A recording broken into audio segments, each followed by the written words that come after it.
Welcome to Your Biz, Your Rules, the podcast for business-minded go-getters hosted by me, your favourite brain and biz coach, Daire Paddy. This is the spot for those of you ready to blend heart and head, woo and do, income and impact, change and chill, and so much more. So grab yourself a cuppa and let's get started.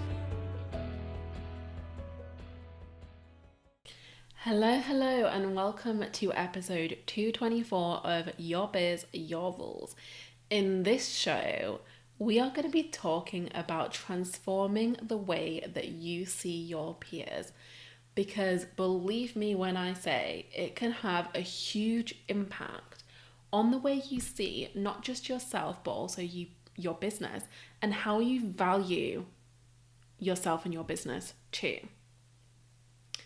So, I want to make this episode a little bit interactive, so go ahead and grab a notebook, grab a journal, open a note on your phone, something where you can type down responses to these questions.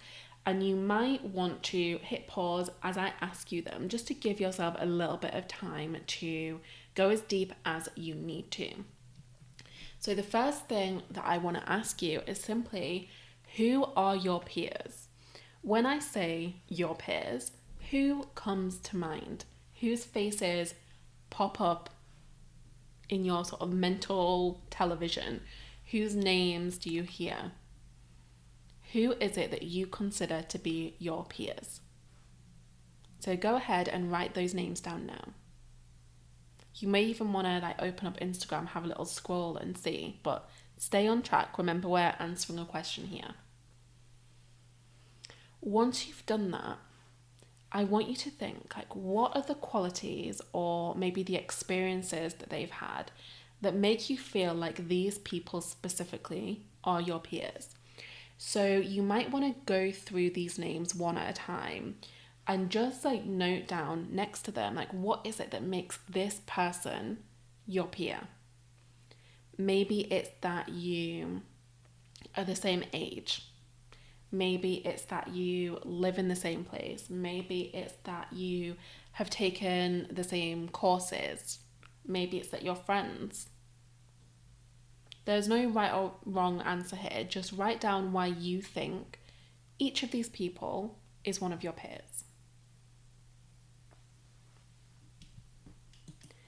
Newsflash, friends, these people, they're not your peers. If we're going to be deep, if we're going to be realistic here, your peer is someone who does what you do.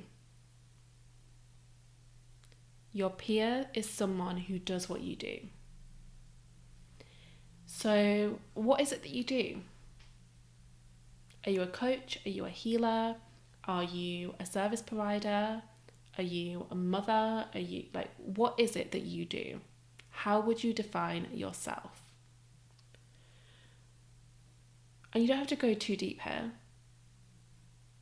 Whatever comes to mind is perfect. Job title, absolutely perfect. Because then I want you to ask yourself, who else does that? Who else does that? So if you are a self-love coach, who else is a self-love coach?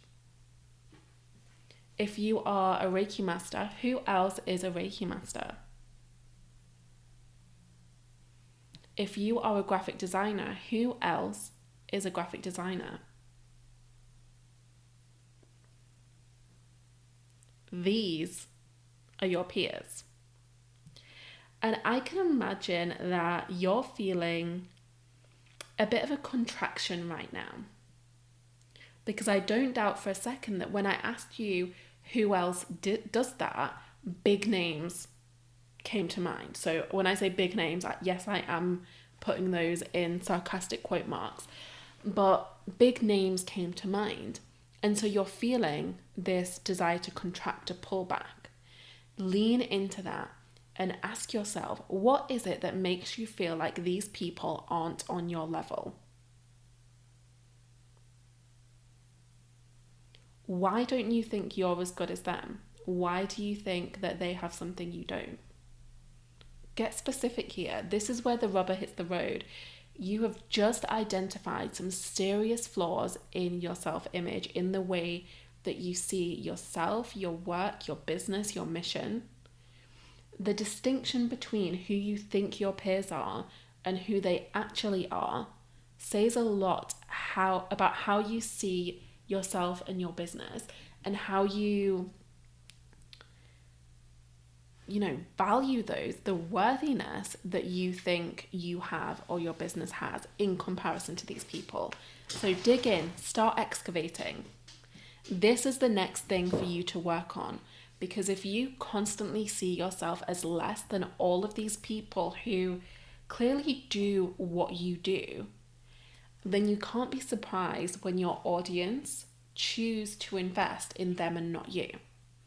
So instead of thinking about strategies for how to make more money, instead of pouring all of your time and energy into your next marketing project or creating your next offer, spend a moment thinking about this. Spend a moment looking at where you are devaluing yourself and what you do. It may take you a long time to get to the bottom of this. It may take you minutes, but you won't know until you start making that effort.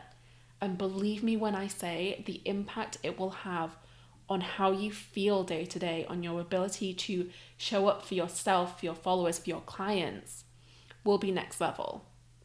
The difference it will make to your confidence, to your ability to ask for what you want, stand in your power, own your voice, and say exactly what you need to say without offering 100 disclaimers or sort of subtly dismissing yourself before you've even started.